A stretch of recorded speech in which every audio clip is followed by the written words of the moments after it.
What is going on, guys? Eric White in the building, and no, I did not choose my last name. Now you can see from the title of this video what we are going to be talking about, and let me just start off with a warning or a prerequisite before we actually get into everything I'm going to talk about. Now, in no way, shape, or form am I saying that you have to go out and buy the products and the production equipment that I'm going to be using for my videos. A lot of the things that I put into this video are going to be things that I've personally chosen to put in the production quality of my videos. Now, a lot of these things are going to be things that people don't care about, don't notice, or end of the day might not even watch. But they're things that I personally care about because I care about the overall quality of my YouTube videos and I want to continue to make them better.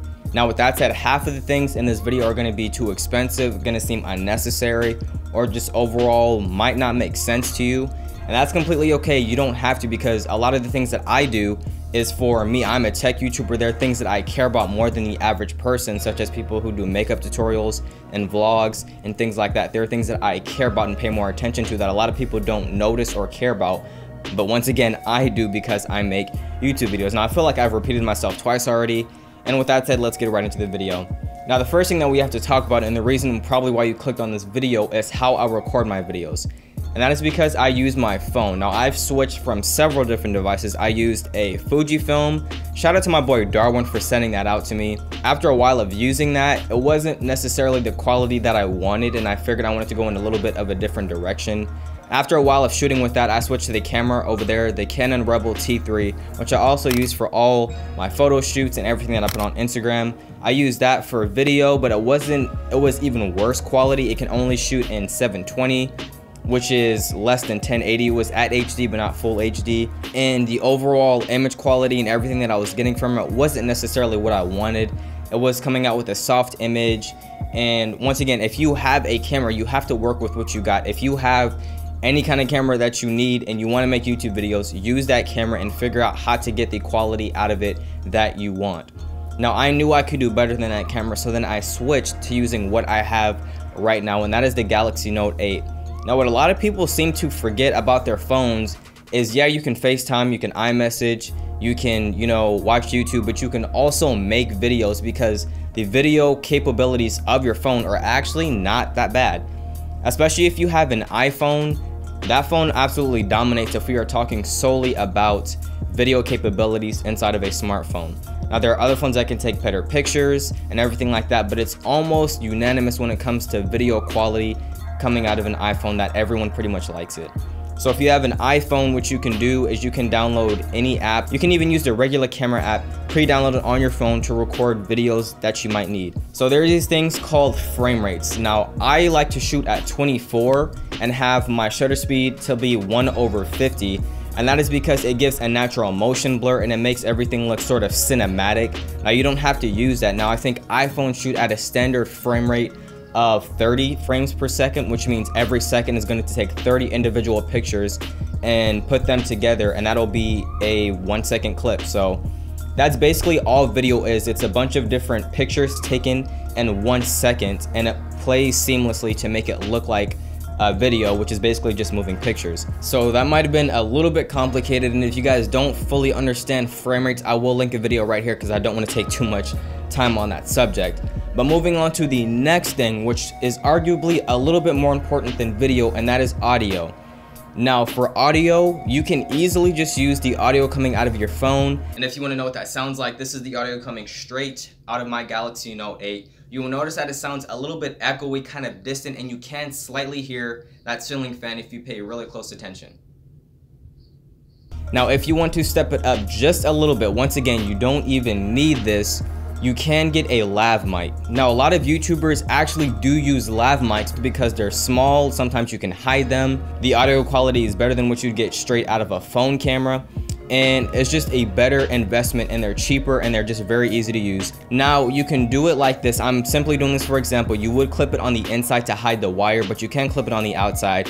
What you would do is you would plug this in to your phone if your phone has the audio jack. If you were recording audio from an iPhone, you would get the adapter, plug it in, and plug this into it so that you can get the audio coming straight from the lav mic into the phone. Now, you don't have to do this, but lav mics are relatively cheap. I got this one for $20. The audio quality is pretty good, and you don't have to do too much tweaking in post, and we'll talk about that a little bit later. Now for me personally, I use a shotgun mic because I want a little bit better quality, I want more directional sound, and I just want overall better production for what you're hearing. Because if you watch any videos, if the audio quality is terrible but the video quality is amazing, you might suffer through it for a little bit, but eventually you're gonna get tired because the audio sounds terrible, it's choppy. On the other hand, if you watch a video where the video is terrible but the audio is crisp, pristine, and you can hear every single syllable and pronunciation, and there's nice depth and bass to the voice, when the audio quality is amazing, you will easily sit there and watch the entire video because it is so pleasing to hear. And audio is definitely one of those things that people seem to forget about when it comes to making videos, especially on YouTube. Now, once again, I'm not saying that you have to buy any of this equipment, that you're going to be making bad videos if you do decide not to. These are what I use. Now, I use a Sennheiser MKE 600. This thing ran me $330 and it was worth every single penny. You might have noticed that my audio quality has gotten a little bit better in the past, and that is because I've been tweaking the audio quality coming out of this microphone right here. Now, I don't want to get too much into how to make your voice sound better, how to do voiceovers and do that. That's a whole separate video, and I don't want to touch too much on it because this video is already going to run long as it is. But if you do, I will link a video right here that teaches you how to do that. Basically, this is what I do to make the sound quality better. Now, I run the Sennheiser MKE 600 from the XLR on the back of the microphone to that little device that you see back there. And what that does, it allows me to tweak the sound coming out of this microphone so I don't have to do it in post with the computer that you've been seeing behind me in the past couple of videos. That is Adobe Audition, and that is actually how I record my audio.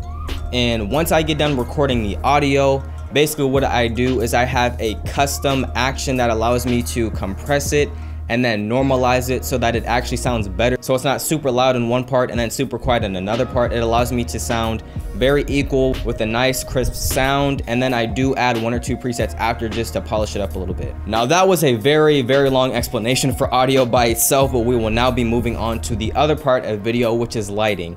Now, a lot of YouTubers like to use ring lights, and I don't necessarily like ring lights. There's nothing bad about them, but it makes your overall video look kind of flat, not three-dimensional, and just a little bit boring. My parents were nice enough to buy me this $100 lighting set that you can see right here. It's $100 on Amazon, which I don't encourage you get if you don't care that much about lighting. You don't need it. I personally really appreciated it because I like to put more production into my videos. So what I have is at a 45-degree angle, I have this light right here that's just barely out of frame, and I don't want to move it because I'll break it, but I use this light to light the right side of my face, and it adds this nice fall off and shadow to the left side of my face, and it makes it look very interesting, more intriguing, and just more interesting to look at versus a ring light being straight in front of the camera, lighting directly onto my face and adding no dimension to my face and making it look just overall flat. Now, you don't have to do this. You can get a ring light and do what I did and just put it at a 45-degree angle to the right or the left side to add dimension. Or you can do what I say if you're doing makeup tutorials. You can put it right in front of you and do it like that. But I do encourage you to move it in some kind of direction to the left or the right to add some dimension and some kind of interesting quality to your videos. Now, once again, this light that I use, it came with 3. I occasionally use 2. I might use one to light the background, but I always use at least one to light the right side of my face and add some kind of dimension. And again, this runs for $100. Now, the other thing I use is a tripod to hold my videos, obviously.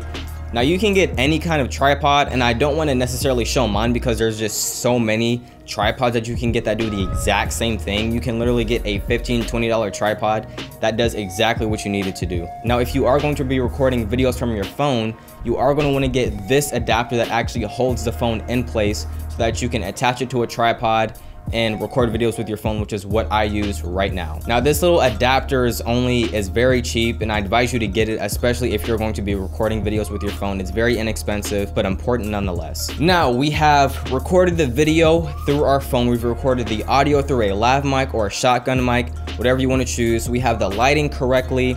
Now, all we have to do is pull that video and audio from the phone onto the computer so we can get it edited. Now, for me, I have an Android, so I have an SD card inside of this phone. So what I do is I pull out the SD card, throw it onto the Mac, pull the video off of the SD card, put it onto a file, and I keep it there. And then what I do for the audio is, because I'm recording it externally, it's going to be saved immediately onto my Mac. What I do is I then move that into the same folder that I moved the video clips for that same video into. And this is gonna sound a little confusing, but hopefully this video is helping you understand it a little bit more. So after I pull the videos from the clip onto a folder and I pull the audio that is saved already on the computer into that same folder, I then open Adobe Premiere Pro, which is my editing software of choice.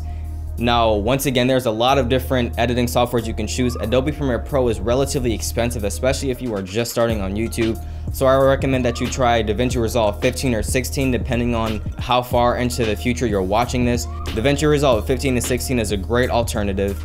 Great video editing, all these features that you could ever want in a video editing software, and it's free. And if you want to know more about that, I have a link up there so you can go watch that. Great editing software, nothing to complain about with that one.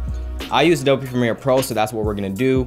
We're gonna cut the clips up, move them in, sync the audio because I recorded it externally, and that's basically how I record videos. Now, if you have an iPhone, hopefully you have a Mac or some kind of Apple device. What you're gonna do is airdrop those files onto your computer of choice, load them up into your editing software, and then edit away. Now, I don't wanna show you specifically how to edit a video because, once again, that is a very long video and that could be a video all by itself, but I just wanted to show you basically how I record my YouTube videos and what I do to make them sound and look just a little bit better and set myself apart from the hundreds of hours of YouTube videos uploaded every single day. So just a little recap just to make sure that you guys got everything or you understand everything and how I record my videos. I record them through my phone, the Samsung Galaxy Note 8. I record the audio through the shotgun mic, the MKE 600. I record it externally onto the Mac. I have the lighting the right side of my face to add some dimension and make it not look as flat.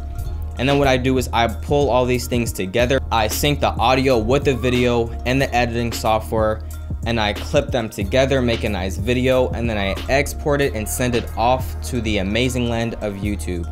Now that is a lot, and if you want me to expand on any of the previous topics, you want to know more about something, let me know and I'll make a video about it. But anyway, that is all that I got for you guys today.